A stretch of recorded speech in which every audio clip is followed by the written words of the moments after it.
In a society that perceives women's sexuality only in relation to male desire, for women to be at ease and comfortable in their own skin is nothing short of a revolt.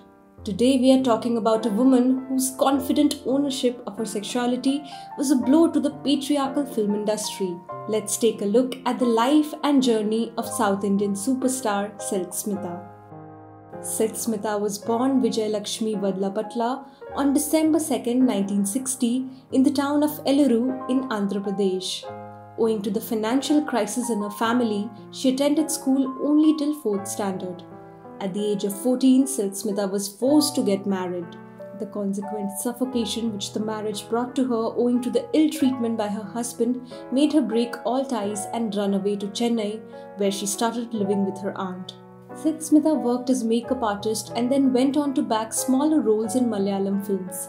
She received critical acclaim for her role in Bharati Raja's Alaigal Oivathillai and was appreciated for her performance in Moonram Pirai.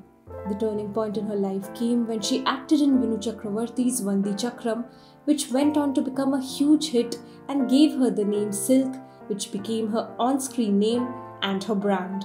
She featured in popular films like Justice Raja, Kiratham, Antham, Mafia, Lock Up Death, Gentleman Security, Karma and Subhash. Silk Smitha also donned the producer's hat during the mid-1990s. In the 1980s, the Tamil film industry made films catering solely to the male gaze. Women in the industry were hardly given any importance and were merely treated as props.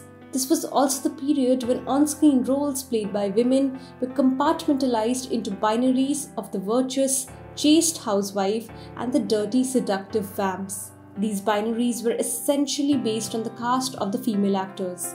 Lower caste women actors played the role of vamps, which led to their sexualization as liberated and sexually autonomous women. Silk Smitha's image in the South Indian film industry was that of a vamp because her disobedient body was deviant from the expected chastity of the upper caste female body.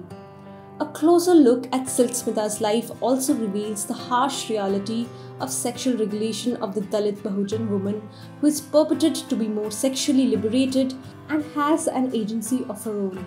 However, in reality, even the sexual liberation granted to them is within the framework of patriarchy, which was exactly the problem with the celluloid image of Silk Smitha. Silk Smitha's sexuality didn't conform to the stereotypes prevalent in the mainstream discourse.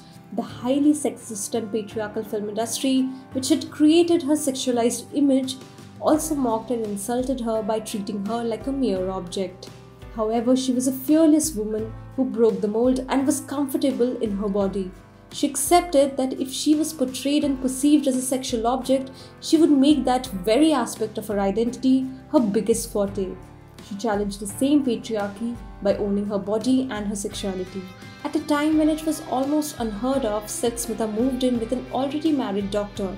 Such a move, especially by a top female actress in the industry, was bound to spin the rumour mill of the tabloids. But that did not deter her as she remained free and bold in her choices throughout her life. The film The Dirty Picture, which was released in 2011, was based on the life of Silk Smitha and gave an overview of the sexism within the film industry and women being at the receiving ends of the same. Vidya Balan essayed the role of Silk Smitha.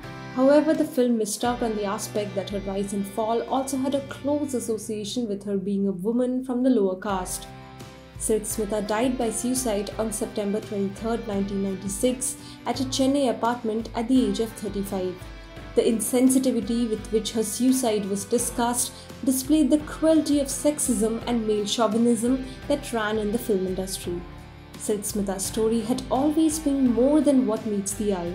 Her life and even her death was more about people wanting to know why she did what she did, rather than being empathetic about the state of the kind of industry she fought and survived over the years.